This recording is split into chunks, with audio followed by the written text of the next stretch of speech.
20 minutes. That's all Seth Newman had before the presentation that could save everything: his job, his daughter's future, the roof over their heads. 3 years of struggling as a single father. 3 years of being invisible in the corporate machine. And finally, one chance to prove his worth to the executives at Summit Ridge headquarters.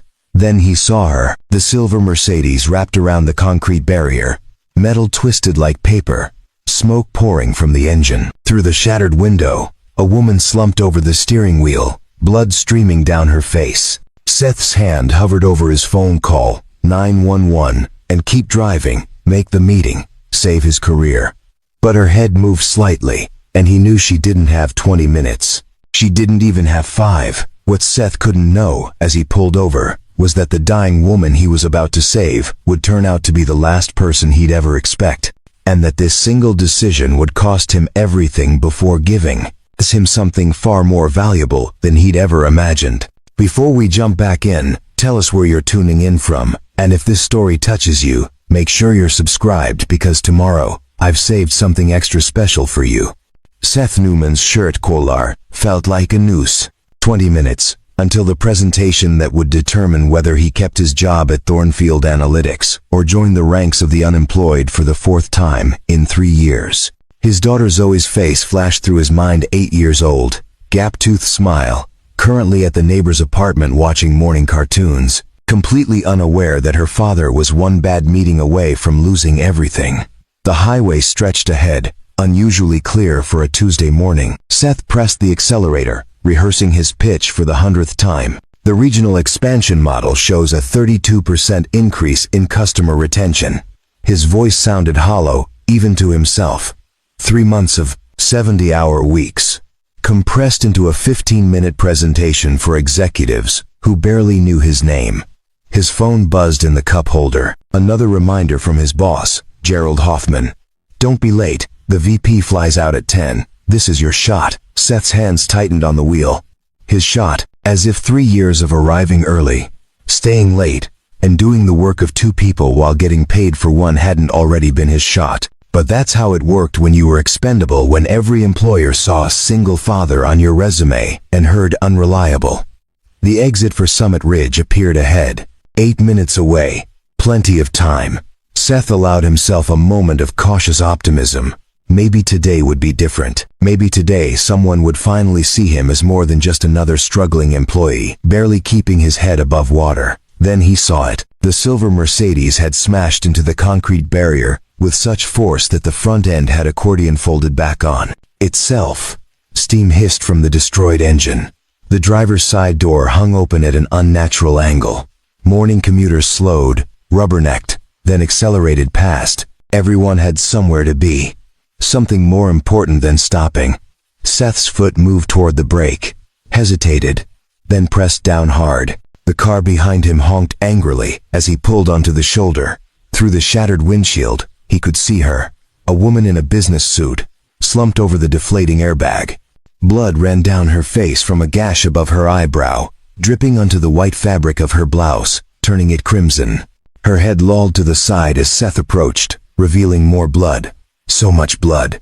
"Ma'am?" Seth's voice came out steadier than he felt. "Can you hear me?"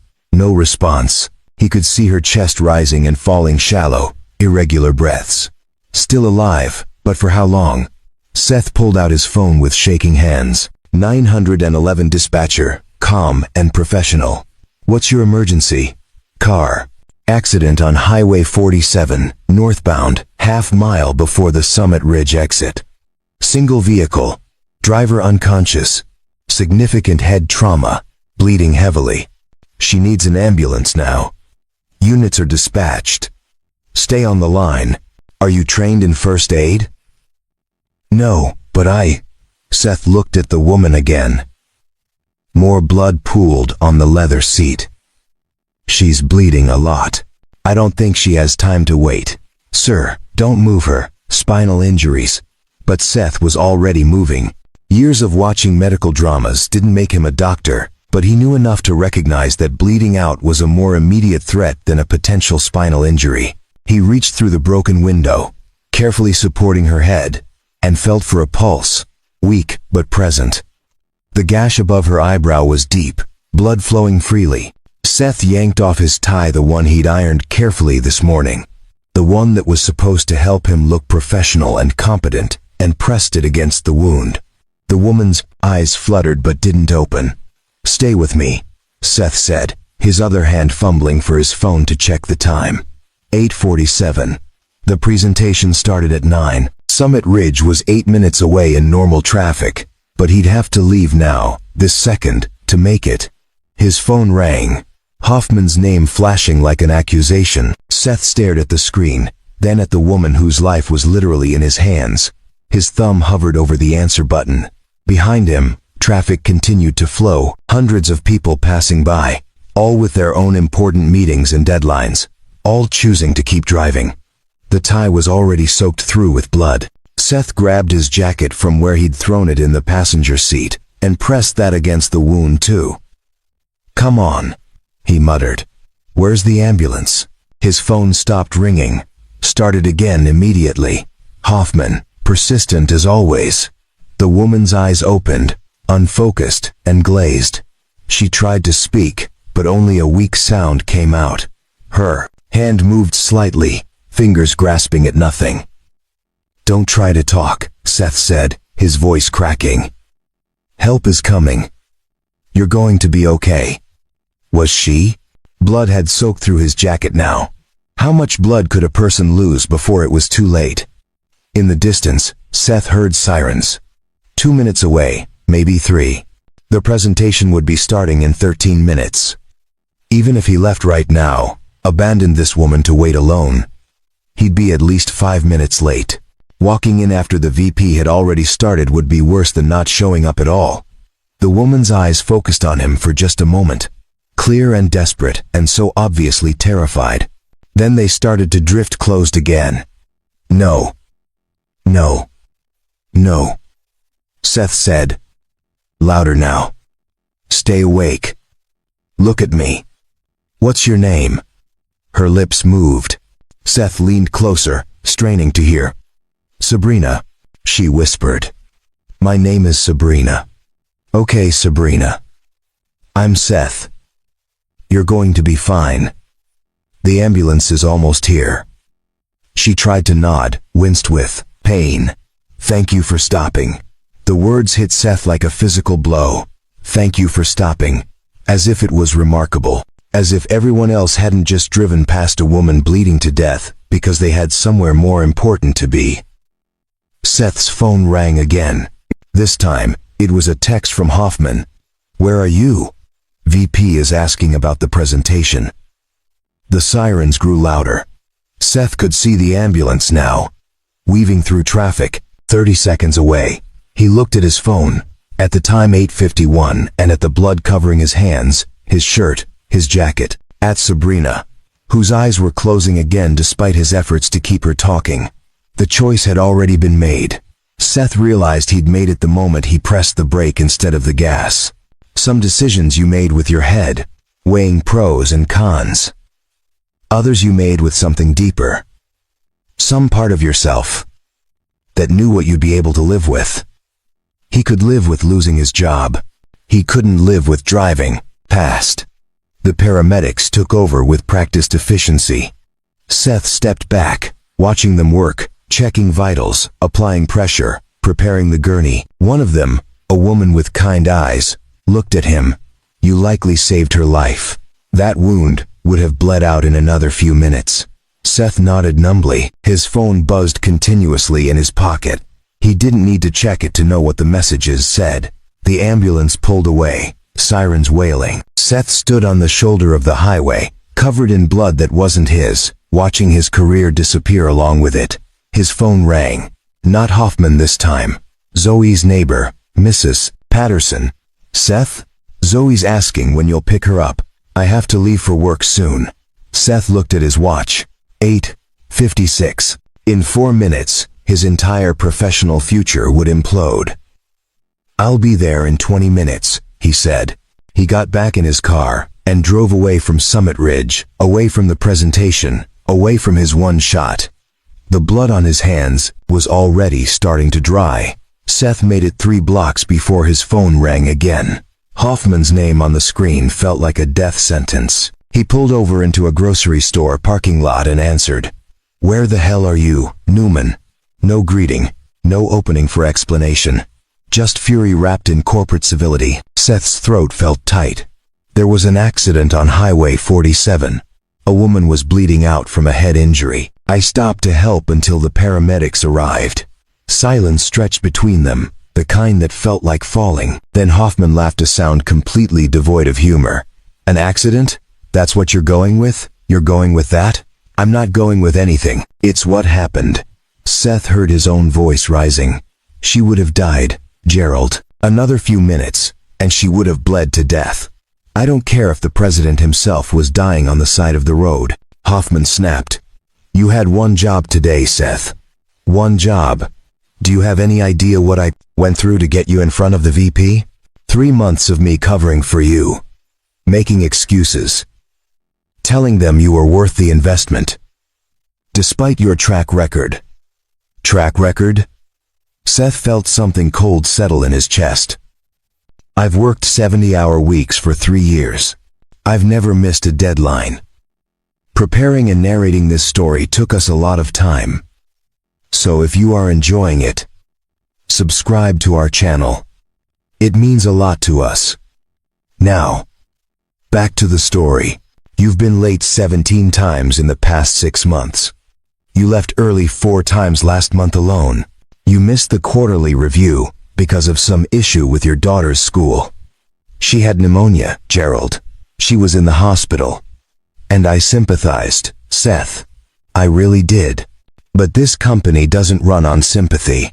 The VP wanted to know about the regional expansion model. Your model. The one you've been working on for 3 months. And where were you? Playing hero on the highway." Seth closed his eyes, seeing Sabrina's blood-soaked face. "She would have died.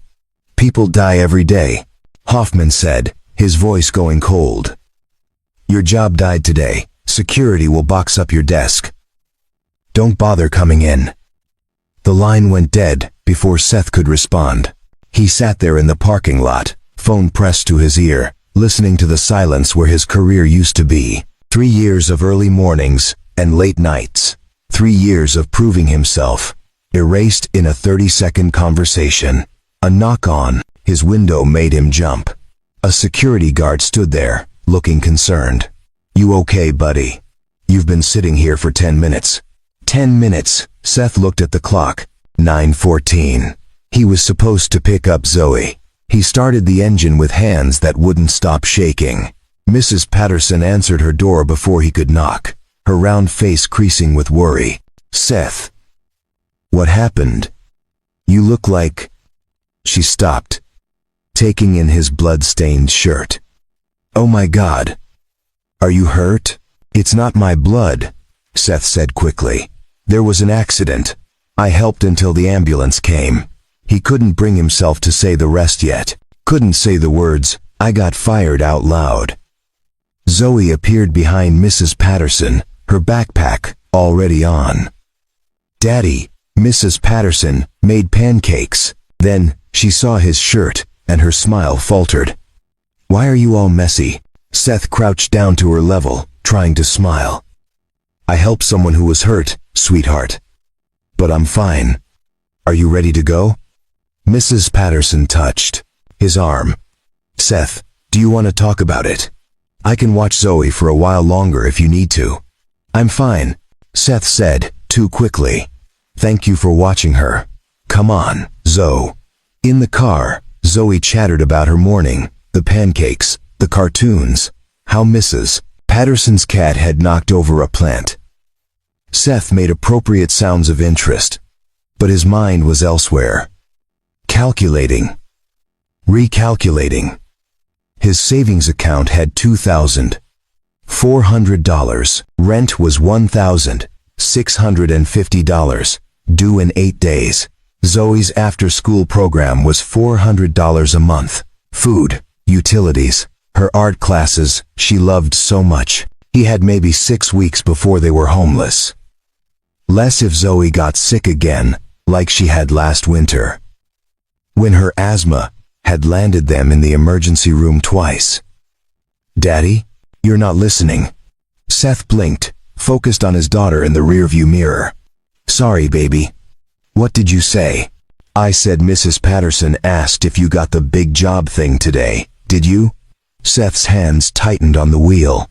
"Not exactly." "Oh." Zoe was quiet for a moment. "That's okay. You'll get the next one." The simple faith in her voice nearly broke him. At home, Seth changed into clean clothes while Zoe settled in front of her coloring books. He stared at his reflection in the bathroom mirror.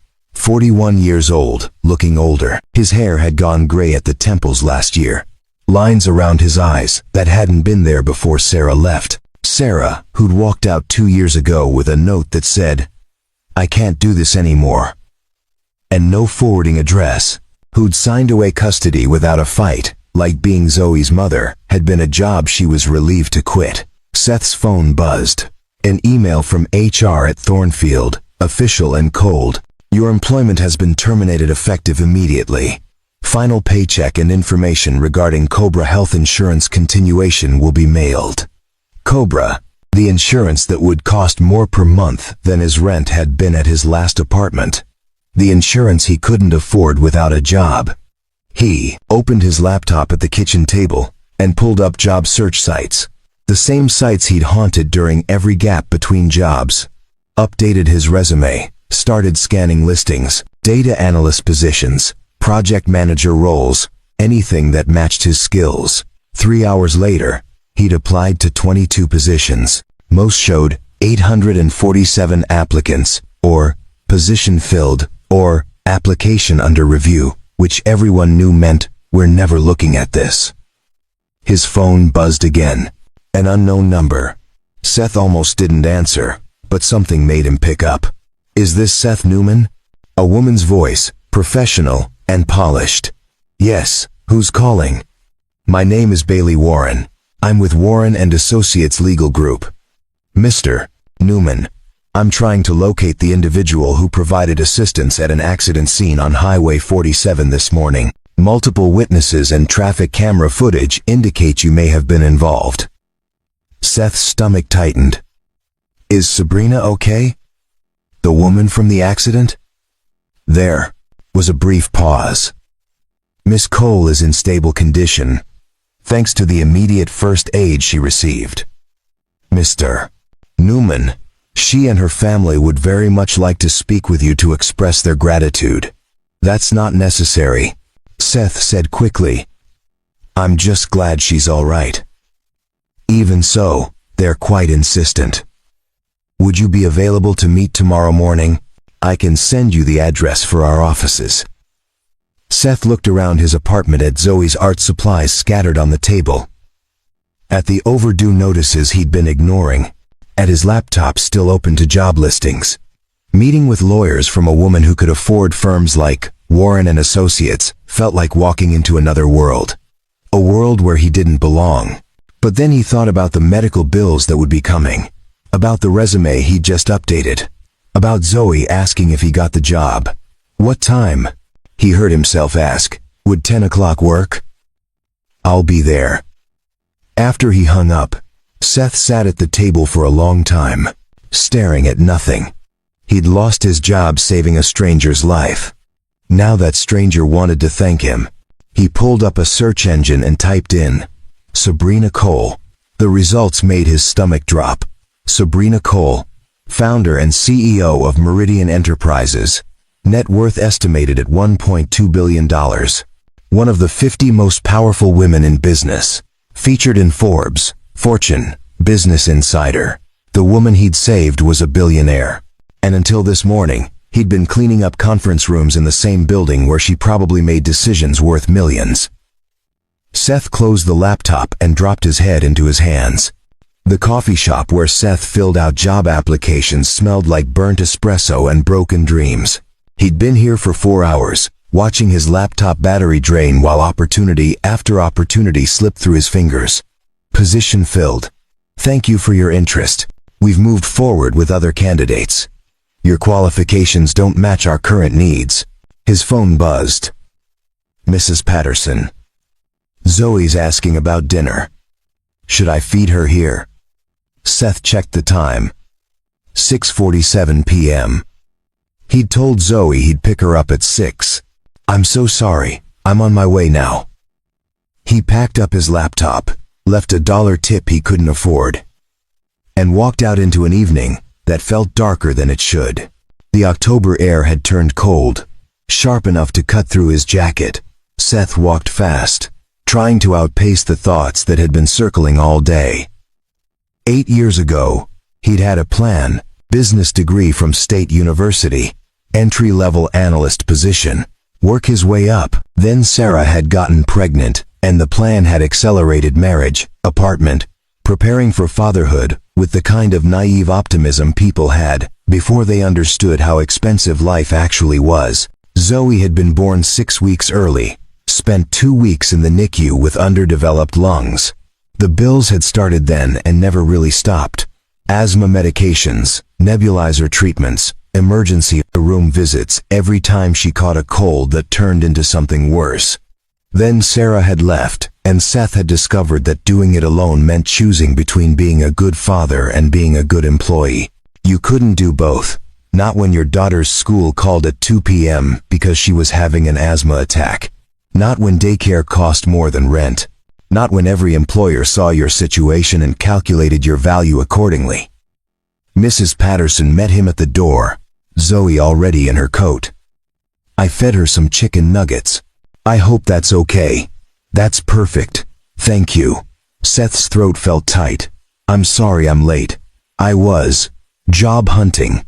Mrs. Patterson finished. Her eyes were kind but tired. She'd been helping watch Zoe for 2 years, refusing payment beyond the occasional grocery run. Seth, I wanted to talk to you about that. Seth's stomach dropped. If it's too much, I understand. I can look into after-school programs or... It's not that.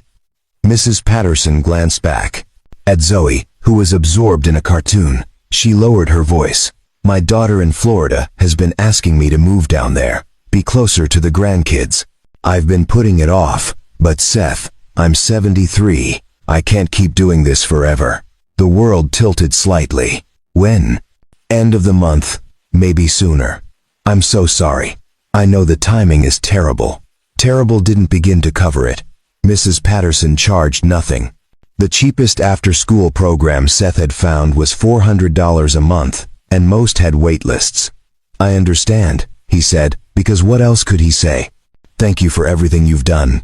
In the car, Zoe was quiet. Too quiet. Seth glanced at her in the rearview mirror. You okay, sweetheart? Mrs. Patterson is moving away. I know. But we'll figure it out.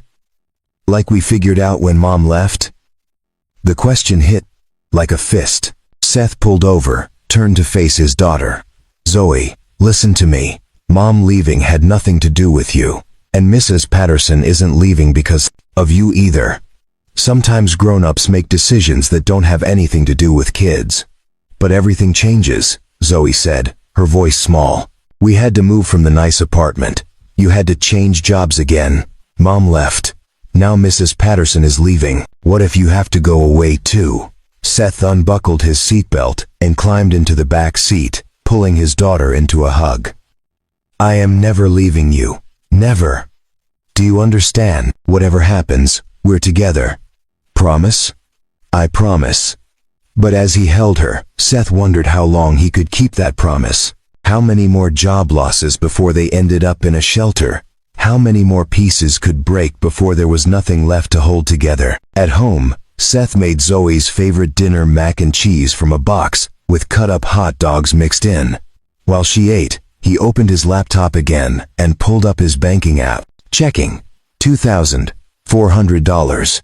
He opened a notepad and started writing. Rent. $1,650. Due. In 7 days. Utilities. $180. Phone. $75. Car. Insurance. $130. Zoe's asthma medications. $240. Insurance. Lapsed with job. After school care. $400. Starting next month when Mrs. Patterson leaves. Food, $300 minimum. Total monthly, $2,975. He had enough for rent this month. That would leave $750 for everything else. The medications alone would take a third of that. He could skip the car insurance payment, risk it for a month, cut the phone down to bare minimum. But the after-school care, he couldn't leave an 8-year-old alone after school. And if he didn't have after-school care, he couldn't take a job. Seth closed the laptop and dropped his head into his hands. The math didn't work. It hadn't worked for 3 years, and he'd been juggling, borrowing from one month to pay for the next, always one crisis away from complete collapse. "Daddy?" Zoe stood in the doorway to the kitchen, her empty bowl in hand. "Why are you crying?" He hadn't realized he was. Seth wiped at his eyes quickly. "I'm fine, baby. Just tired." "Is it because you lost your job?" He looked at her, this small person who saw everything. "How did you know?" "You always cry a little when you lose a job." "It's okay. You'll find another one." The simple faith in her voice broke something in him. Seth pulled her close, holding on like she was the only solid thing in a tilting world. "Yeah," he managed. "I will." That night, after Zoe was asleep, Seth's laptop pinged with a new email. The sender was listed as Warren and Associates Legal Group. "Mr. Newman, confirming our appointment tomorrow at 10 a.m. Please find attached directions to our offices on the 42nd floor of Meridian Tower downtown. Looking forward to meeting you, Bailey Warren, senior partner." Seth clicked the attachment. Meridian Tower. He knew the building, 60 stories of glass and steel. The kind of place where the lobby probably cost more than his entire apartment complex. He pulled up Google and searched Meridian Tower, just out of curiosity. The building wasn't just impressive, it was the headquarters of Meridian Enterprises. Sabrina Cole's company, the woman he'd saved, owned the entire building. Seth looked around his apartment. One bedroom that he'd converted into two with a curtain divider. Zoe's side had walls covered in her artwork drawings of families and houses and sons with smiley faces. His side had a mattress on the floor and a plastic bin of clothes. Tomorrow, he'd walk into a building worth hundreds of millions to meet with lawyers representing a billionaire. He'd shake their hands with his Goodwill suit jacket and his scuffed shoes, and accept their thanks like he was someone who belonged in that world. The absurdity of it made him laugh, a sound without much humor. His phone buzzed one more time. A text from an unknown number. "This is Sabrina Cole. I wanted to reach out personally before tomorrow.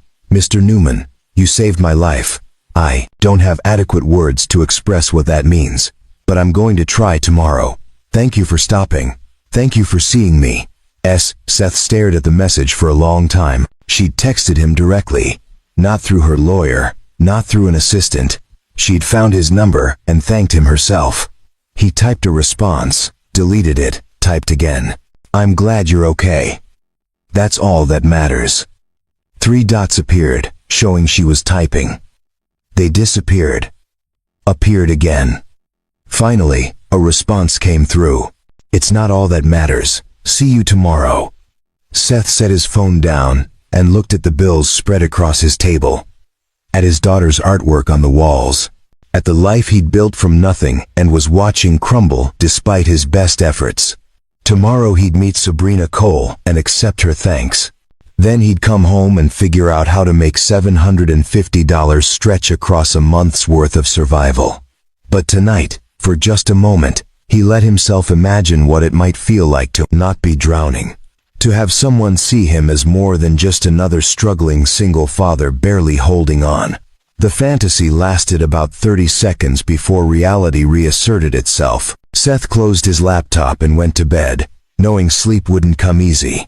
Seth woke at 4 a.m. to the sound of Zoe coughing. Not the normal morning cough, but the wet, rattling kind that meant her asthma was flaring up again.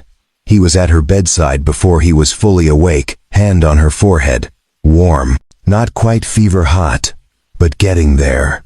"I'm okay, Daddy," she wheezed, but her breathing was labored, each inhale a visible effort. Seth grabbed the nebulizer from the bathroom, the machine they'd bought used from a medical supply store because insurance had refused to cover it. He set it up, measured out the albuterol solution with hands that knew the routine too well. Zoe sat up, took the mask without complaint, and breathed in the medicated mist, while Seth rubbed her back in slow circles.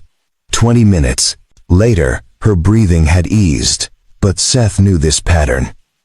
The morning attack meant there'd be another one by afternoon, maybe worse. She needed the preventive inhaler, the one that cost $240 a month. The one he hadn't refilled because he'd been waiting for insurance to kick in at his new job. The job he no longer had. "Can I stay home today?" Zoe asked, her voice small. Seth wanted to say yes. Wanted to wrap her in blankets and keep her safe. But staying home meant missing school, which meant falling behind, which meant parent-teacher conferences where he'd have to explain why his daughter was struggling. "Let's see how you feel after breakfast, okay?" By 8 a.m., Zoe's breathing was better but not great. Seth called Mrs. Patterson, who agreed to watch her for the day. Then he stood in front of his closet, staring at the 3 dress shirts he owned. One still had blood stains from yesterday. The other 2 were worn thin at the collars, faded from too many washes. He chose the least terrible option and paired it with khakis that were starting to fray at the hem. In the bathroom mirror, he looked exactly like what he was, a man pretending to belong in a world where he'd never fit. The meeting was at 10. Seth dropped Zoe at Mrs. Patterson's at 9, promising he'd be back by noon. On the drive downtown, he rehearsed what he'd say. "Thank you for reaching out. I'm glad Miss Cole is recovering. I don't need any recognition. Keep it simple, gracious, brief." Meridian Tower dominated the skyline like a monument to everything Seth would never have. The lobby was all marble and chrome, with abstract art that probably cost more than his car. A security desk staffed by people in suits nicer than anything hanging in Seth's closet. He approached, feeling every eye on him. "Seth Newman, I have a meeting with Bailey Warren at Warren and Associates." The guard checked his computer, nodded once. 42nd floor, elevators on your right. No questions, no judgment in his expression, just smooth, professional courtesy. Seth felt like an imposter. The elevator was mirrored on 3 sides, forcing Seth to confront his reflection from every angle. His shirt collar was crooked. He fixed it, then noticed a loose thread on his sleeve. He tucked it under, but that made the cuff bunch awkwardly. By the time the elevator doors opened on the 42nd floor, he'd given up trying to look like he belonged. The reception area was designed to intimidate floor-to-ceiling windows, overlooking the city. Furniture that was clearly expensive. Paintings that might have been originals. A receptionist sat behind a curved glass desk, her makeup perfect, her smile professional. "Mr. Newman for Miss Warren," Seth said, and his voice came out rougher than intended. "Of course, she's expecting you, right this way." The hallway was lined with photos of the firm's partners' confident faces in expensive frames. The receptionist stopped at a corner office and knocked. "Come in," called a woman's voice. Bailey Warren stood as Seth entered. She was maybe 50, with silver hair cut in a sharp bob and a handshake that could crack walnuts. "Mr. Newman, thank you for coming. Please, sit." The office was larger than Seth's living room, with windows on 2 walls and shelves lined with legal texts. Seth sat on the edge of a leather chair that probably cost more than his monthly rent. "Can I get you anything?" Bailey asked. "Coffee? Water? I'm fine." Seth's hands gripped the armrests, knuckles white. Bailey sat across from him, folding her hands on the desk. "I'll get right to it. Miss Cole would like to meet with you personally, but first, she wanted me to speak with you about the circumstances of yesterday's incident." Seth nodded, unsure where this was going. "You lost your job," Bailey said. "It wasn't a question. Your employer terminated you for missing an important presentation in order to render aid at the accident scene." Seth's jaw tightened. "How do you know that?" "Miss Cole asked me to look into the situation. She wanted to understand the full context of what happened." Bailey pulled a folder from her desk drawer. "What I found concerns her deeply, Mr. Newman." The folder sat between them like a accusation. Seth stared at it, feeling something cold settle in his chest. You investigated me. Miss Cole wanted to know who saved her life, Bailey said, her voice careful. And what we found was a man who sacrificed his career to do so. A man who is now facing significant financial hardship because of that choice. Seth stood abruptly. I didn't do it for recognition or compensation. I did it because someone needed help. Please sit down, Bailey said, but Seth was already moving toward the door. Thank Miss Cole for her concern, but I'm fine. I don't need charity from wealthy people who feel guilty. Mr. Newman, your daughter needs her asthma medication. Seth froze, hand on the doorknob. Bailey continued, her voice gentle now. Zoe, 8 years old, diagnosed with persistent asthma at age 4. She requires daily preventive medication that costs $240 per month out of pocket. You haven't filled her prescription in 6 weeks because you're waiting for insurance that no longer exists. Seth turned slowly. You had no right to look into my family. You're correct. And if you want to walk out that door right now, you can. But Miss Cole asked me to extend an invitation for you to meet with her this afternoon at 2 p.m. Whether or not you accept, she's arranged for a prescription to be filled and delivered to your address today. The medication your daughter needs. I can't accept that. Yes, you can, Bailey said firmly. A man who stops to save a stranger's life doesn't need to prove his integrity by letting his daughter suffer. Pride and principles are luxuries, Mr. Newman. Your daughter's health isn't. The words hit like a slap. Seth stood there, torn between anger at being investigated and the desperate knowledge that Bailey was right. Zoe needed that medication. He'd been lying to himself that he could wait, that her asthma was manageable without it. Why does she want to meet me?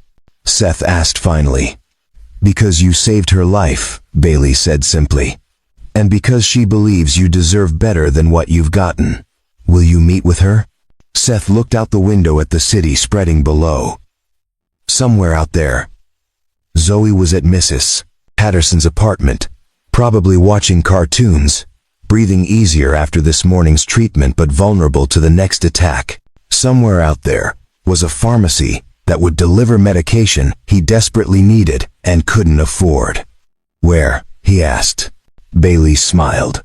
Her office. Here in Meridian Tower, 58th floor, 2 p.m. I'll have reception expecting you. Seth nodded, not trusting his voice. Mr. Newman, Bailey said as he turned to leave. For what it's worth, Miss Cole isn't doing this out of guilt. She's doing it because she believes the system that punished you for compassion is broken, and she wants to help fix it. Seth left without responding. In the elevator, he checked his phone. A text from an unknown number with a photo attached a prescription receipt from Patterson's pharmacy. Albuterol preventive inhaler, filled and ready for pickup. Paid in full. Below it, a message. For Zoe. No strings attached. See you at 2. Sabrina. Seth stared at the message until the elevator reached the lobby. Then he walked out into the morning sunlight, bought a coffee he couldn't afford from the shop next door, and sat on a bench trying to process what had just happened. Someone had investigated his entire life, knew about his job losses, his struggles, his daughter's medical needs. It should have felt invasive, violating even, but instead, Seth felt something he hadn't experienced in years. Someone had actually looked at his situation and understood it wasn't failure, it was survival. Someone had seen past the surface to recognize that every late arrival and early departure represented a choice between being a good employee and being a good father. His phone buzzed. Mrs. Patterson, Zoe's asking when you'll pick her up. She's doing okay, but I think she'd be more comfortable at home. Seth checked the time. 11:15. He had almost 3 hours until the meeting with Sabrina Cole. I'll be there in 20 minutes, he texted back. At Patterson's pharmacy, the prescription was waiting exactly as promised. The pharmacist handed it over without asking for payment, just a sympathetic smile. Someone really cares about your little girl. Seth held the paper bag like it contained gold. In a way, it did. It contained air, breathing, nights without emergency room visits. It contained the ability to be a father, instead of a helpless observer of his daughter's suffering. He picked up Zoe from Mrs. Patterson's, got her settled at home with her coloring books and the new medication. Then he changed into a least-worn shirt and prepared to meet the woman who'd just given him something he couldn't possibly repay. Meridian Tower looked different at 1:45 p.m. The lunch crowd had cleared, leaving the lobby quieter, somehow more intimidating. Seth stood outside for 5 minutes, watching people enter and exit with the casual confidence of belonging. Young professionals in tailored suits, older executives with leather briefcases, everyone moving with purpose. He pulled out his phone, looked at Zoe's last text. "Feeling better? Mrs. P says you have another meeting. Good luck, Daddy." Seth pocketed the phone and walked through the revolving doors. The security guard from this morning recognized him. "Back for another meeting, Mr. Newman?" 58th floor. This time, Miss Cole's executive suite. The elevator ride felt longer than it should.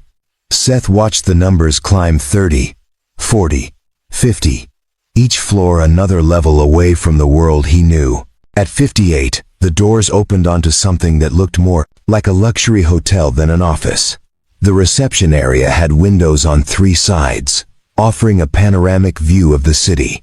Real artwork hung on the walls, not prints, but actual paintings with visible brushstrokes.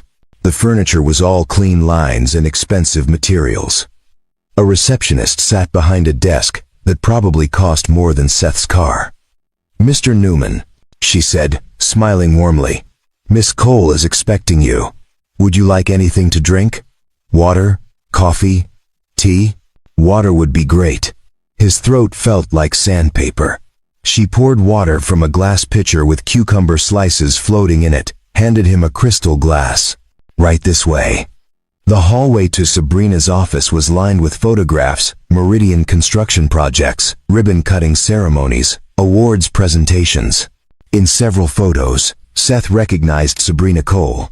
Younger in some, always composed, always in control. The receptionist stopped at a set of double doors. "Go ahead in." Seth knocked, heard a voice call, "Come in," and entered. The office was absurd, easily 1,000 square feet, with windows on 2 walls offering views that made his breath catch. A sitting area with couches that could seat 8 people. A desk the size of a small car. Abstract sculptures on pedestals. But Seth barely noticed the luxury, because his attention locked on the woman standing by the windows. Sabrina Cole turned to face him. In the accident, covered in blood, she'd been terrifying in her vulnerability. Now, in a charcoal suit with her dark hair pulled back, she radiated power, but it was her eyes that caught him, sharp and assessing, but also tired. This was someone who carried weight. "Mr. Newman," she said, crossing the room with her hand extended. "Thank you for coming." Her handshake was firm but brief. Up close, Seth could see the bandage above her eyebrow, where his tie had pressed against the wound. A reminder that this powerful woman had been dying on the side of a highway 24 hours ago. "Miss Cole," Seth managed. "I'm glad you're recovering. Please, sit." She gestured to the sitting area. Seth sat on the edge of a couch that probably cost more than 6 months of his rent. Sabrina sat across from him, her posture perfect. For a moment, neither spoke.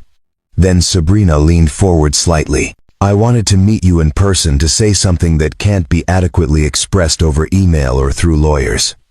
You saved my life yesterday, Mr. Newman. While other people drove past, you stopped. You held pressure on my wound until the paramedics arrived. According to the emergency room doctor, I would have lost consciousness within 3 minutes and bled out within 8. You gave me back my life." Seth shifted uncomfortably. "Anyone would have done the same thing." "That's factually incorrect," Sabrina said, something sharp in her voice now. "Traffic camera footage shows 11 cars past the accident before you stopped. 11 people who decided their morning was more important. You didn't. You stopped, provided aid, and you did it knowing you'd lose your job. Seth looked away. You talked to Bailey Warren. I did. And Mr. Newman. Seth, I need you to understand something. She stood, walked to the windows. I built this company from nothing, started with a $50,000 loan and a business plan no one believed in. 20 years later, I employ 4,000 people. I've made money, created jobs, told myself that what I was doing mattered. She turned back to face him. Yesterday, I almost died because I was distracted on my phone, checking emails about a merger that suddenly seems monumentally unimportant, and the person who saved me lost everything. His job, his insurance, his financial security, because the system I participated in building, the corporate culture that prioritizes productivity over humanity, punished him for being a decent human being. Seth's hands tightened on his knees. You didn't fire me. My boss did. Your boss works in this industry, this culture, the culture that says reliability matters more than compassion. That being on time for a meeting is more important than stopping for someone bleeding out on the highway. She returned to her chair. I can't change what happened, but I can try to make it right. Seth felt something cold in his chest. What are you offering? Sabrina pulled a folder from the side table, slid it across to him. Bailey compiled this. I want you to look at it. Seth opened the folder. Inside was information about his life, laid out in neat bullet points like evidence. Seth Newman, age 41. Daughter Zoe, age 8. Chronic asthma requiring daily medication and regular monitoring. Wife Sarah, left 2 years ago, current location unknown. Employment history. 6 jobs in 3 years. Most recent termination. Yesterday, for rendering medical aid instead of attending scheduled meeting. Financial snapshot, $2,400 in savings. Rent $1,650, due in 6 days. Monthly medications for daughter, $240, without insurance. After school care, $400 starting next month. Current financial trajectory, eviction in 6 to 8 weeks. Seth's vision blurred. Seeing it written out like that, clinical and precise, made it real in a way it hadn't been before. Why did you need to know all this? Because I wanted to understand who you are, Sabrina said. What I found was a man with a business degree who should be in management but has been stuck in entry-level positions because every employer sees single father with sick daughter and hears liability. A man who's been doing everything right and getting punished for it. Seth closed the folder, unable to look at it anymore. What do you want from me? I want to offer you a job. Seth's head snapped up. Sabrina continued. Operations Director for Meridian's new Community Outreach Division. We're launching an initiative to support working families, provide resources for single parents, create a model for corporate responsibility. Starting salary $95,000 per year, full benefits, including comprehensive health insurance for you and Zoe. Effective immediately. The numbers didn't make sense. Seth had never made more than $48,000 in his life. Why would you do this? Because you're qualified. Bachelor's degree in business management. 8 years of experience in operations and analytics. You've been overqualified for every position you've worked. I was unreliable, Seth said, his voice rough. Late all the time, left early. Missed meetings. Sabrina's expression hardened. You were a single father managing a chronically ill daughter with no support system and poverty wages. That's not unreliable. That's surviving an impossible situation. And the fact that you kept showing up at all demonstrates more resilience than anything I've ever done. Seth stood abruptly. I can't accept this. It's charity. You feel guilty, and you're trying to. Sit down, Mr. Newman. The command in her voice made him freeze. Sabrina stood as well. And despite being several inches shorter, she suddenly seemed taller. This is not charity, she said, her voice ice. This is recognition, that the system is broken. That good people are being discarded because corporations value efficiency over humanity. You lost your job for doing the right thing. I'm offering you a better one because you deserve it. Because I can either feel guilty and do nothing, or I can actually try to fix what's broken. Seth's jaw worked. You don't know me. You don't know if I'd even be good at this job. I know you risked everything to save a stranger, Sabrina said. I know you've been fighting impossible odds for 8 years and haven't quit. I know every reference I called from your previous jobs said the same thing. Hardworking, detail-oriented, would rehire in a second if circumstances were different. That tells me everything I need to know. She walked to her desk, pulled out another paper.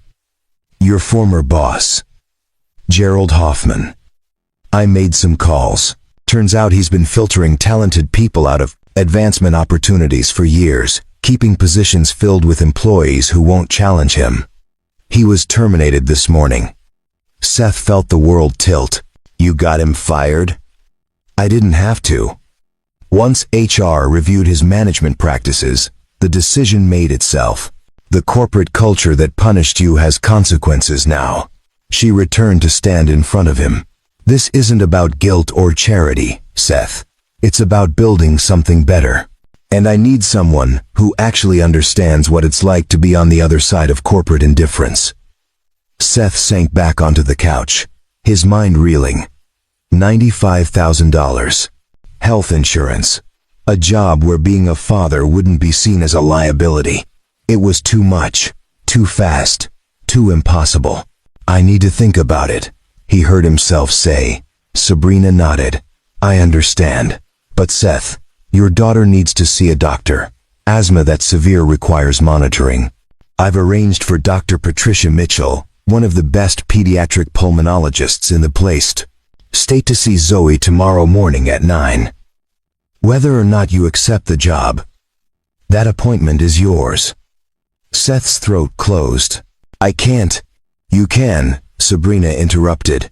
Accepting help isn't weakness. It's acknowledging that no one survives alone. She walked him to the door. The appointment information will be sent to your phone. Think about the job offer. But please, get your daughter proper care. Seth left in a daze.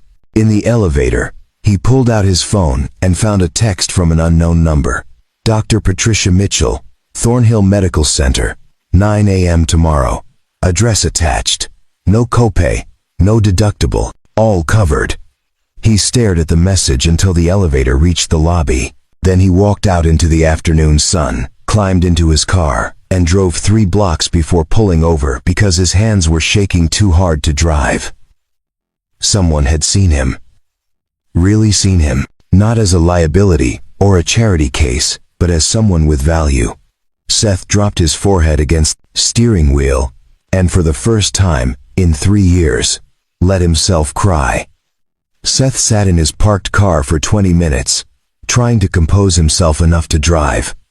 His phone kept buzzing. Mrs. Patterson checking in, a reminder about bills, a notification that his car insurance would lapse in 3 days. The real world pressing back in, demanding attention. He drove home on autopilot, his mind circling the same impossible thought. $95,000 a year. He'd spent 8 years, never making more than $48,000. The jump felt impossible, like someone had made a calculation error. At home, Zoe was at the kitchen table with her art supplies spread everywhere. Daddy, look what I made. She held up a drawing of 2 figures, one tall, one small, holding hands under a rainbow. It's us, and we're happy. Seth pulled her into a hug, holding on longer than necessary. It's beautiful, sweetheart. Mrs. Patterson said you had an important meeting. Did it go good? It went well. Seth corrected, automatically. And yeah, it was interesting. Are you going to get a new job? Such a simple question. Such an impossible answer. Maybe. We'll see. That night, after Zoe was asleep, Seth pulled out his laptop and did what he always did when something seemed too good to be true. He researched. Sabrina Cole had a Wikipedia page. Born in poverty, mother died when she was 12, raised by a grandmother who cleaned houses, worked her way through community college, then State University, started Meridian Enterprises at 23 with a small business loan, grew it into a billion-dollar company over 2 decades. The articles called her brilliant, ruthless, demanding, but they also mentioned her philanthropy scholarship funds for low-income students, grants for small businesses, investments in affordable housing. She'd built an empire, but she'd done it while trying to pull others up with her. Seth closed the laptop. 11 p.m. He should sleep, but his mind wouldn't stop. His phone rang. Unknown number. Seth almost didn't answer, but something made him pick up. Seth. It's Sabrina. I hope I'm not calling too late. Seth sat up straighter, as if she could see him through the phone. No, I was awake. I wanted to follow up on today. I realize I came on strong, and I apologize if I made you uncomfortable. You offered me a job that pays twice what I've ever made. Uncomfortable doesn't quite cover it. A pause. Then Sabrina said, "Can I be completely honest with you? Please."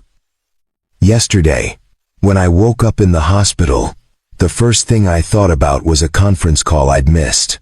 A billion-dollar deal that suddenly seemed meaningless. Then they told me someone had saved my life, and that person had lost his job doing it. And I realized that everything I'd built, the company, the success, the reputation, all of it, was predicated on a system that throws away people like you. She took a breath. I don't sleep well anymore, Seth.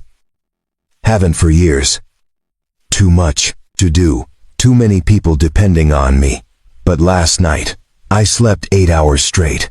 First time in a decade, because I'd spent the day trying to fix something that was broken. Does that make sense? I think so. This isn't about charity. It's about me recognizing that I've been part of a problem and wanting to be part of the solution.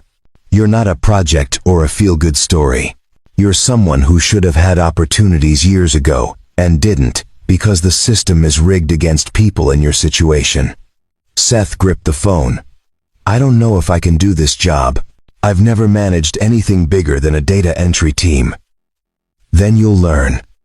I'll make sure you have support, training, resources. But Seth, I didn't get where I am by playing it safe. I took risks on people who were hungry and smart and willing to work. You're all three. My daughter needs me. The job has flexible hours. Work from home when you need to. Bring Zoe to the office if necessary. We'll make it work. Seth closed his eyes. Why me? You could hire someone with experience. Someone who wouldn't need training. Because experience doesn't mean empathy. I need someone who understands what it's like to choose between medicine and rent. Someone who knows what it means to be invisible to the system. That's not something I can hire from a resume. Silence stretched between them. Then Seth said, Zoe had an asthma attack this morning. Bad one. If I'd had the preventive medication you sent, it might not have happened. I'm sorry. Don't be sorry. Just understand that when you're offering me this job, you're not just changing my life. You're changing hers too. And if I fail, if I can't do what you need me to do, it's not just me who pays the price. You won't fail, Sabrina said with absolute certainty. Because I won't let you. After they hung up, Seth sat in the dark for a long time.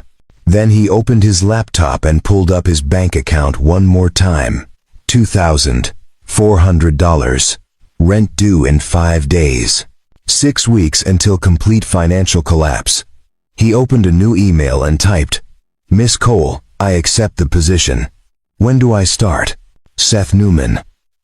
The response came within 2 minutes. Monday, 9 a.m. HR. We'll have everything ready. And Seth. Thank you. This is going to be good.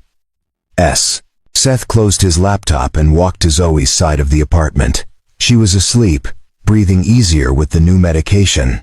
Her walls were covered in drawings of families and rainbows and happy endings. Maybe, for once, the happy ending was real. The next morning, Seth woke to his alarm at 7 a.m. The appointment with Dr. Mitchell was at 9. He got Zoe up, fed her breakfast, and tried to calm the nervous energy vibrating through him. "Where are we going?" Zoe asked in the car. "To see a new doctor, a specialist who knows all about asthma." "Is it expensive?" The question broke his heart.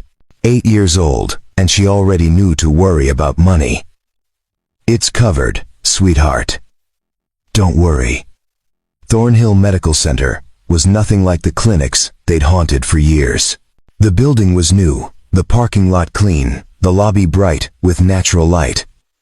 A receptionist greeted them by name, handed Zoe a tablet loaded with games, offered Seth coffee that actually tasted good.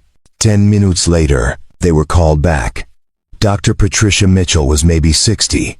With silver hair and kind eyes, she spent 40 minutes with Zoe listening to her lungs, asking about triggers, reviewing her medical history with a depth no doctor had ever bothered with before. Finally, she turned to Seth. "Zoe's asthma is moderate persistent, which means it requires daily management.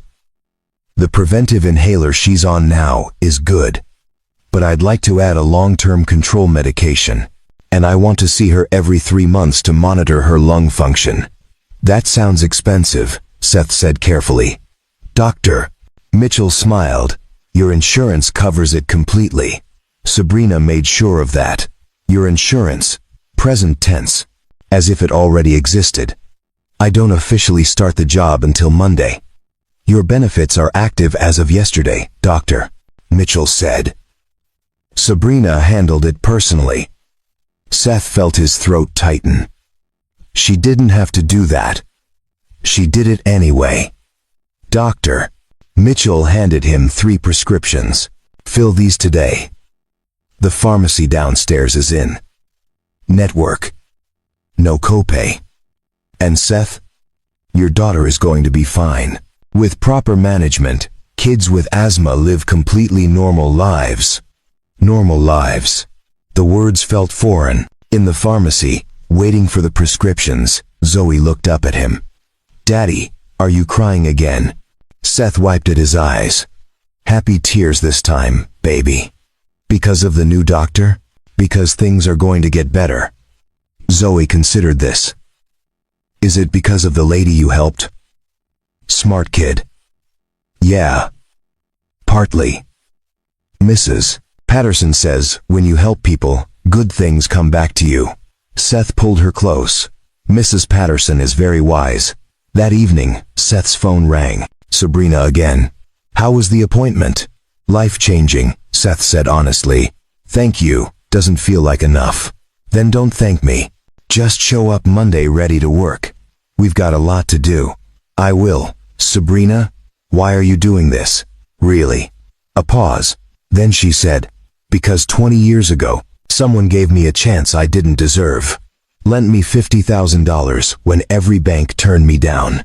I asked him why, and he said because someone had done it for him. It's not charity, Seth, it's paying forward, and now you'll do it for someone else."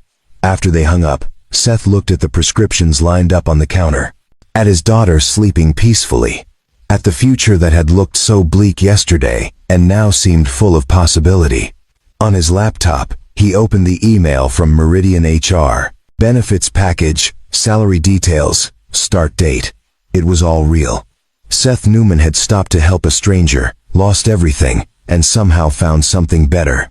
Monday couldn't come soon enough. Monday morning arrived with the kind of nervous energy Seth hadn't felt since his first day of college. He stood in front of his closet at 6 a.m., staring at clothes that suddenly seemed inadequate. Everything he owned looked worn, faded, the wardrobe of someone who'd been surviving instead of living. Zoe appeared in the doorway, already dressed for school. "You look scared, Daddy." "Just nervous," Seth admitted. "Big day. You'll be great." She said it with such absolute certainty that Seth almost believed it. He dropped Zoe at school, her new school, the one near Meridian Tower with the after-school program that was somehow already arranged and paid for, and drove to the parking garage beneath the tower. The security guard waved him through to the employee section. "Welcome to Meridian, Mr. Newman." Employee section. Not visitor parking. He belonged here now. The HR office was on the 15th floor. bright and efficient. A woman named Kendall Myers greeted him with a warm smile and a folder thick with paperwork. "We'll get you all set up. Badge, parking pass, benefits enrollment, direct deposit. Should take about an hour." The benefits package made Seth's eyes water. Health insurance with 0 deductible. Vision and dental included. Life insurance. Disability coverage. A 401k. With company matching.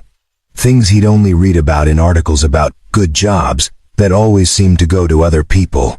"This is for both me and my daughter?" Seth asked, just to be sure. "Correct. Zoe is fully covered, including all prescriptions and specialist visits." Kendall handed him another form. Sabrina also set up an HSA with $5,000 already deposited.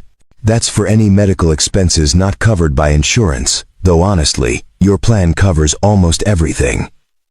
Seth stared at the number. $5,000. Just there. Available. By 10 a.m., he had a badge with his photo, access cards, a company laptop, and directions to his new office on the 34th floor. The elevator ride up felt surreal. Other employees nodded at him, made small talk about the weather. Seth tried to look like he belonged. The 34th floor housed the Community Outreach Division, brand new, Kendall had explained. Seth's office was modest compared to Sabrina's, but it had windows. Real windows with natural light. A desk that wasn't falling apart. A chair that didn't squeak. On the desk sat a note in handwriting he recognized from text messages. "Welcome to Meridian. Let's build something that matters. Staff meeting at 11 inches conference room CS." The staff meeting included 12 people. A mix of HR specialists, community organizers, and program coordinators. Sabrina stood at the head of the table, commanding attention without effort. "Most of you know why we're here," she began.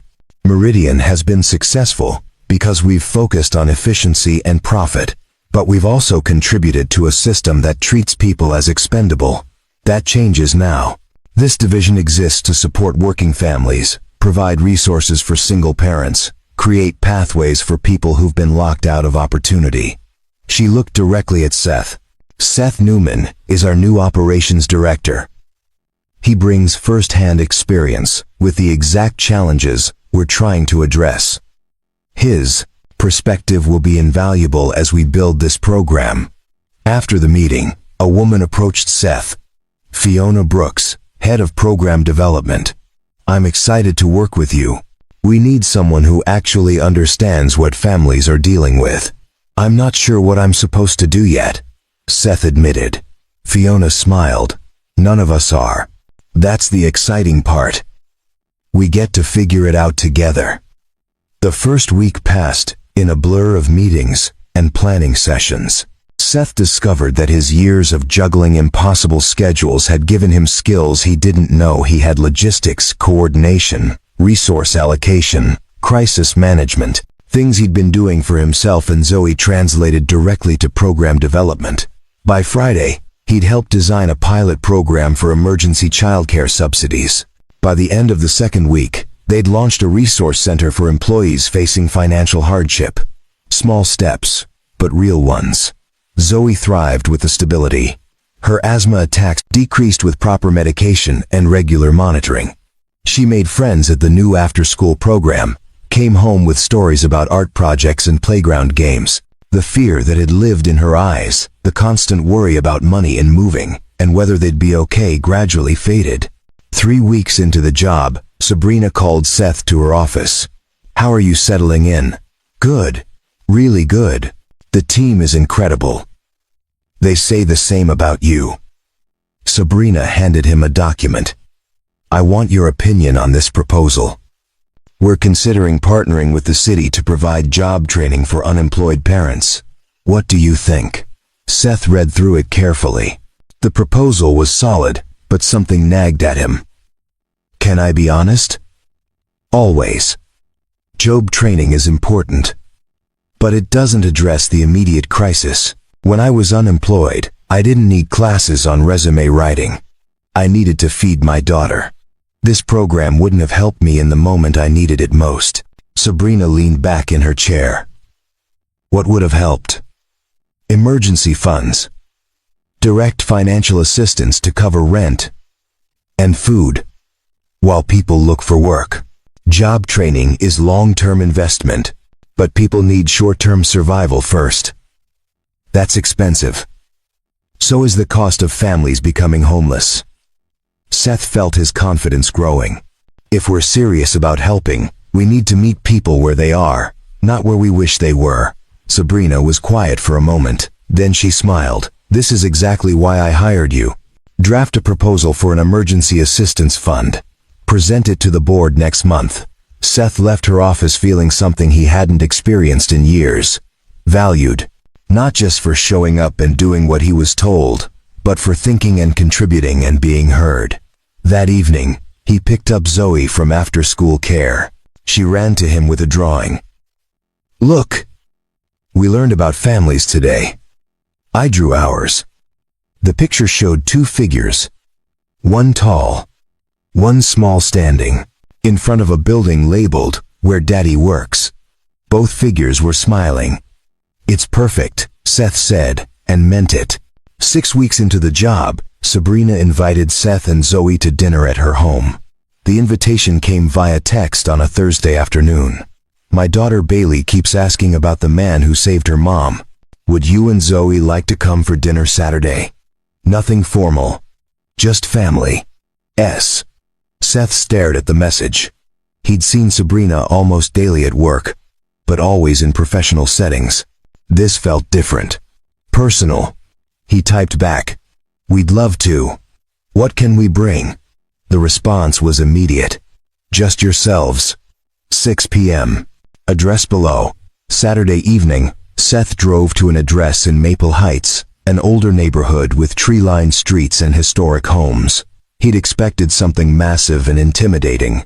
Instead, Sabrina's house was a restored Victorian beautiful but not ostentatious, with a porch swing and flower boxes in the windows. Before Seth could knock, the door flew open. A girl about Zoe's age stood there, dark curls bouncing. You're Mr. Newman. And you must be Zoe. I'm Bailey.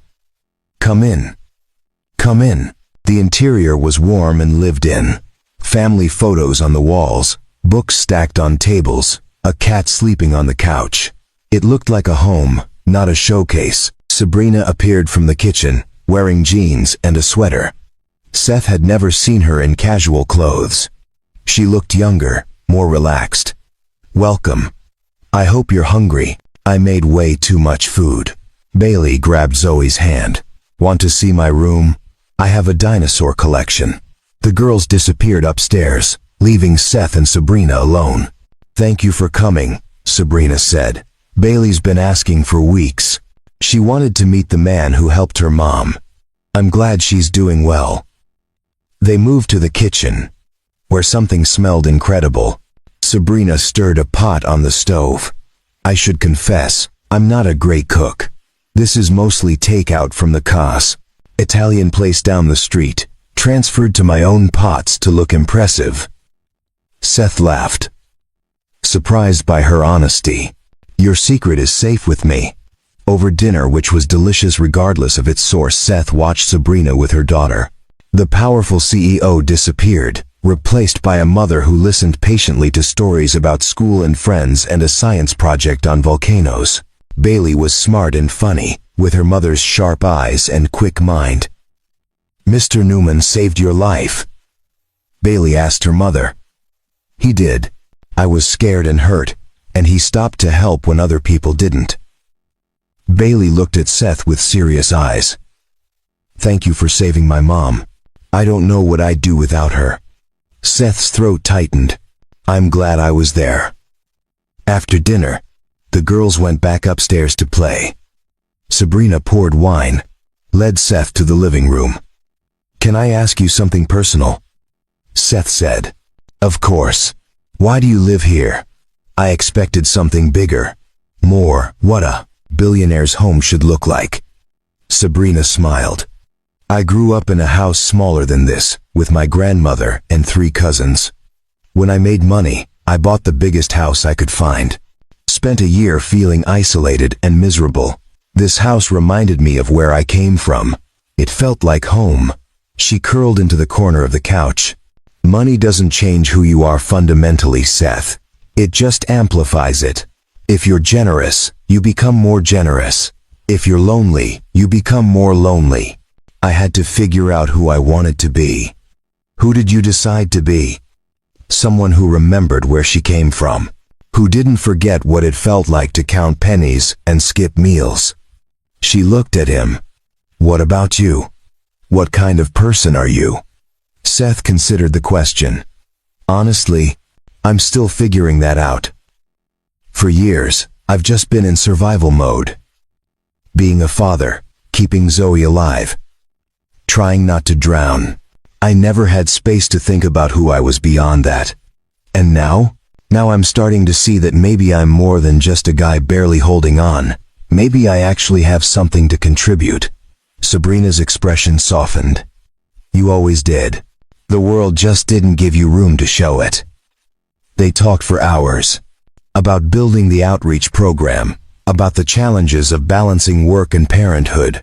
About the guilt that came with having resources when so many didn't. Seth found himself sharing things he'd never told anyone, the fear that Zoe would grow up resenting him, the shame of losing jobs, the nights he'd cried in the bathroom so his daughter wouldn't hear. Sabrina listened without judgment, shared her own struggles. The venture capitalist who'd told her she'd never succeed because she was a woman. The years of working 18-hour days to prove herself. The loneliness of being at the top with no one who understood. I almost gave up once, she admitted. 10 years ago, when Bailey was little. The business was struggling. I was exhausted, and Bailey asked why I was never home. I came this close to selling everything and walking away. What stopped you? My grandmother. She'd raised me after my mother died, worked as a housekeeper for 30 years. On her deathbed, she told me not to waste the opportunities she'd sacrificed to give me. So I kept going, built the company into something bigger. But I also made sure I was there for Bailey. Some nights I'd work from her bedroom floor while she slept, just so she knew I was present. Seth understood that completely. I used to bring work to Zoe's hospital room during her asthma episodes, type emails on my phone while she slept. We do what we have to, Sabrina said. But it shouldn't be that hard. That's why this program matters. So other parents don't have to choose. Later, when Seth and Zoe were leaving, Bailey hugged Zoe goodbye like they'd been friends for years. Can we do this again? Definitely, Sabrina said. She looked at Seth. If that's okay with you? More than okay. In the car, Zoe chattered about Bailey's dinosaur collection and the cat and how nice the house was. Seth drove home feeling something he hadn't felt in years, connection, not just professional respect, but genuine friendship with someone who understood the weight of responsibility. His phone buzzed at a red light. Sabrina, thank you for tonight. Bailey hasn't stopped talking about how cool Zoe is. We should make this a regular thing. Seth smiled and typed back one-handed. Name the date.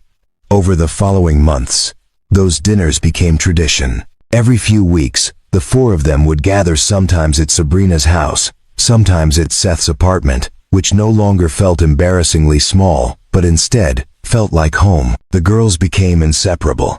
Seth and Sabrina became something more than boss and employee, more than friends even. They became partners in the truest sense, building both the outreach program and a life that neither had expected.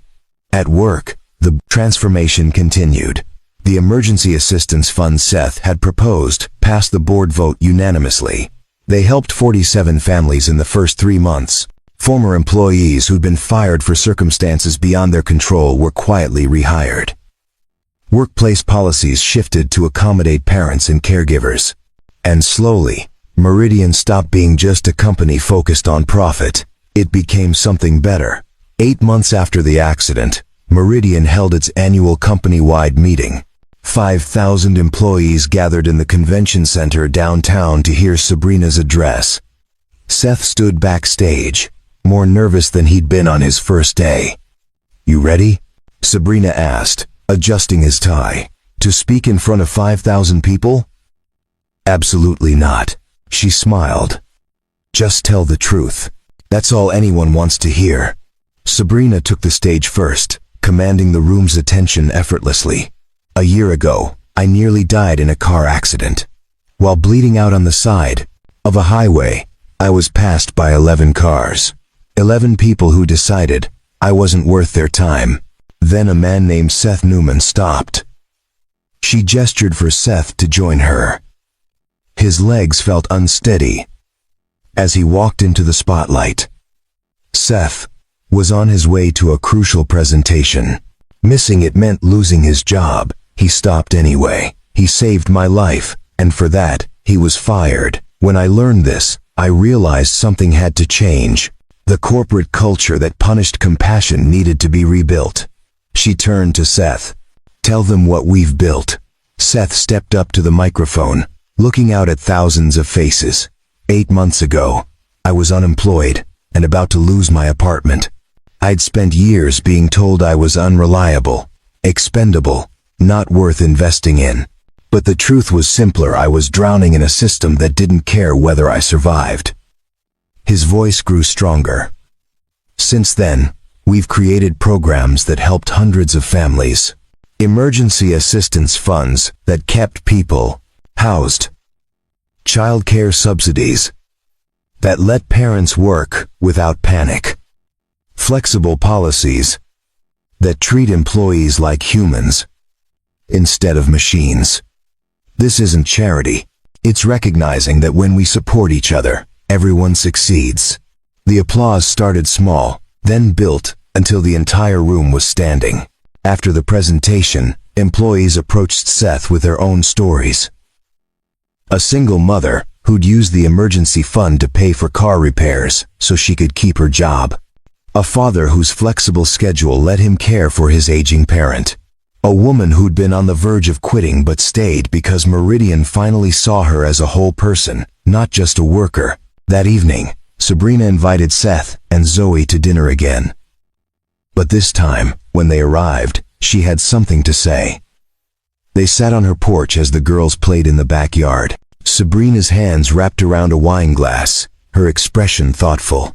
"I've been thinking about something for months," she said finally. "About us." Seth's heart rate picked up. "What about us?" "We work well together. The girls are best friends. We have dinner twice a week. You're the first person I call when something happens." She looked at him. "Seth, I think we've been building something here. Something more than friendship." Seth had known this was coming. Had felt it growing for months, but hadn't wanted to name it. "I've felt it too," he admitted. "But Sabrina, you're still my boss.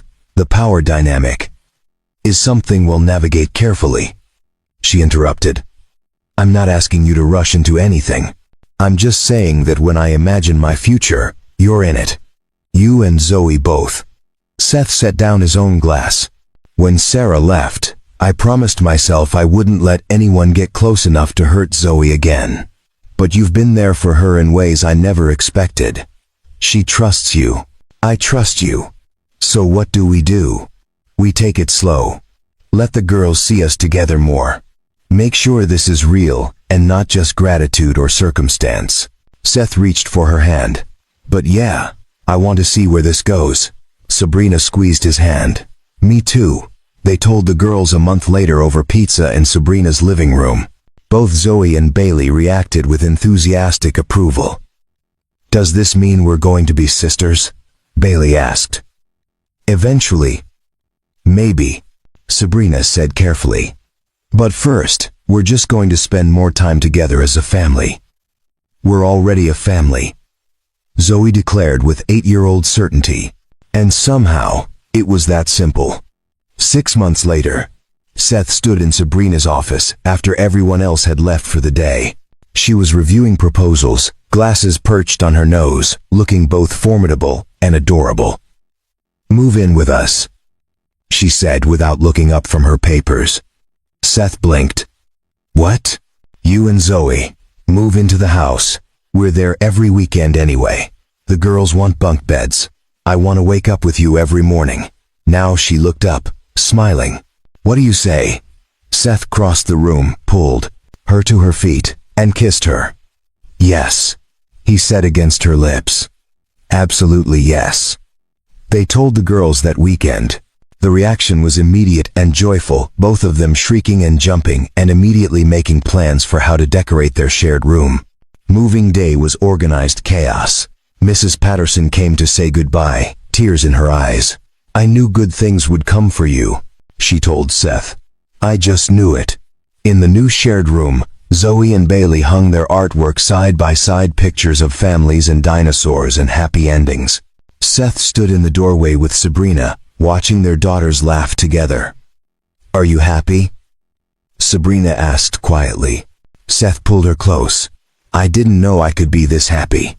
That night, with the girls finally asleep and boxes still unpacked everywhere, Seth and Sabrina sat on the porch swing. The same swing where he'd first arrived for dinner 8 months ago, nervous and out of place. Thank you, Seth said. For what? For seeing me. For giving me a chance when no one else would. Sabrina shook her head. You gave yourself the chance when you stopped on that highway. I just recognized what was already there. They sat in comfortable silence, watching the neighborhood settle into evening. Somewhere in the house, a cat meowed. In the shared bedroom, giggles erupted, then quieted. This was home. Not perfect, not without challenges, but real and solid and theirs. Seth Newman had lost everything for stopping to help a stranger.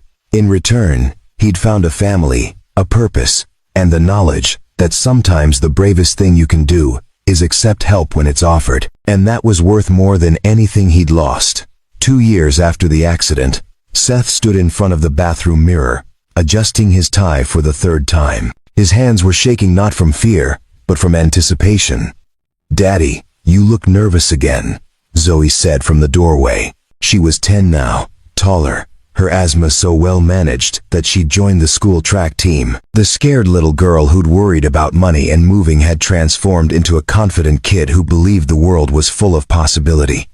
Big day, Seth said, echoing what he'd told her 2 years ago before his first day at Meridian. You'll be great. Zoe replied with the same certainty she'd had then. Today was the opening ceremony for the Newman Cole Family Resource Center, a facility that had taken 18 months to build and represented everything Seth and Sabrina had been working toward. A place where struggling families could access emergency funds, job training, childcare services, and mental health support. All free, all without judgment. The ceremony was scheduled for 10 a.m. By 9:30, the parking lot was already full. Seth stood at the entrance with Sabrina, watching families arrive. Parents who looked like he'd looked 2 years ago, exhausted, worried, barely holding on. Now they were walking into a building designed specifically to catch them before they fell. We did this, Sabrina said quietly, her hand finding his. You did this, Seth corrected. I just helped. We did this together, she insisted. That's how it works now. The ceremony was simple. Local officials gave speeches about community investment. Board members from Meridian talked about corporate responsibility. Then Sabrina took the microphone. 2 years ago, a man named Seth Newman saved my life. He lost his job doing it because our system punished compassion. Today, we're opening a center that ensures no one else has to make that choice. This building represents a simple truth. We're stronger when we help each other. She gestured for Seth to join her at the ribbon. Together, they cut the ribbon together while cameras flashed and the crowd applauded. Inside, staff members were already greeting the first families, taking information, making appointments. A woman with 2 young kids stood in the lobby, looking overwhelmed. Seth approached her. Hi, I'm Seth Newman. Can I help you find what you need? The woman's eyes filled with tears. I just lost my job. I have rent due in 3 days and no idea how to pay it. Someone told me you might be able to help. Seth walked her to the emergency assistance desk, stayed, while the counselor worked through her situation. 20 minutes later, she had a check to cover rent and an appointment with a job placement specialist. "Why are you doing this?" she asked Seth before leaving. "Why help strangers?" "Because someone helped me when I needed it most," Seth said simply. "Now it's my turn to pass it forward." By the end of the day, they'd served 43 families. Within the first month, that number would grow to over 200. Within 6 months, the model would be replicated in 3 other cities. That evening, the 4 of them, Seth, Sabrina, Zoe, and Bailey, sat around the dinner table in the house they now all shared. It was taco night, which had become their tradition. The girls were talking over each other, excited about the day, about school, about the sleepover they were planning for the weekend. "Girls," Sabrina said, "I want to talk to you about something." Both went quiet, sensing the seriousness in her tone. Sabrina looked at Seth, then back at the girls. "Seth and I have been talking about our family, about making it official." Bailey's eyes went wide. "Are you getting married?" "We're thinking about it," Seth said, "but we wanted to know how you both felt first." "Yes," both girls shouted simultaneously, then dissolved into giggles. "That's a yes?" Sabrina asked, laughing. "Obviously," Zoe said, with 10-year-old exasperation. "We've been waiting forever." Later, after the girls were asleep, Seth and Sabrina sat on the porch swing, watching the neighborhood settle into night. 2 years ago, Seth had sat in his car covered in blood, watching his career disappear. Now he sat with the woman he loved, in a home filled with laughter, having spent the day helping people who reminded him of who he used to be. "Do you ever think about that morning?" Sabrina asked. "On the highway?" "Every day," Seth admitted. "Sometimes I wonder what would have happened if I'd kept driving." "You wouldn't have," Sabrina said with certainty. "That's not who you are." "No," Seth agreed. "But I think about the 11 cars that did keep driving. I used to judge them. Now, I just feel sad for them. They'll never know what they missed." Sabrina rested her head on his shoulder. What did they miss? This connection, purpose, the knowledge that helping someone else can save you both. 6 months later, they got married in the backyard with 50 people in attendance. Zoe and Bailey served as joint maids of honor, wearing matching dresses they'd picked out together. Mrs. Patterson flew in from Florida, crying through the entire ceremony. The Meridian team filled half the seats, celebrating not just a wedding, but the proof that good things could happen to good people. During the reception, Bailey asked Seth to tell the story again. The story of how he'd met their mom. Seth pulled both girls close. "I was on my way to a meeting. I saw an accident. Your mom was hurt, and I stopped to help. And you lost your job," Zoe added. She'd heard this story dozens of times. "I did. But then your mom offered me a better one. And then we became friends. And then we fell in love. And then we became a family. The best kind of family," Bailey said. "The kind where everyone helps each other." Later, in the quiet moments before sleep, Sabrina asked Seth the question she'd asked before. "Are you happy?" Seth thought about the scared, desperate man he'd been. About the years of feeling invisible and worthless. About the moment he'd chosen to stop instead of drive past. About everything that had come after the job, the program, the family, the purpose. "I'm more than happy," he said. "I'm home." And that was the truth. Seth Newman had been drowning, and someone had thrown him a lifeline. But more than that, he'd learned that accepting help wasn't weakness, it was the bravest thing he'd ever done. That being seen, truly seen, was worth more than pride or independence. The accident had cost him everything, but in losing everything, he'd found what actually mattered: connection, purpose, love, and the knowledge that his life had value beyond what any job title could provide. Sabrina had saved him by offering opportunity. But he'd saved himself by having the courage to accept it. That was the real story. The one worth telling. The one they'd spend the rest of their lives proving to other families who needed to hear it. You're not alone. You matter. Help is not weakness. And sometimes the worst moment of your life is actually the beginning of your best one. That truth was worth everything Seth had lost, and more than everything he'd gained. It was worth stopping for. Up next, you've got 2 more standout stories right on your screen. If this one hit the mark, you won't want to pass these up. Just click and check them out. And don't forget to subscribe and turn on the notification bell so you don't miss any upload from us.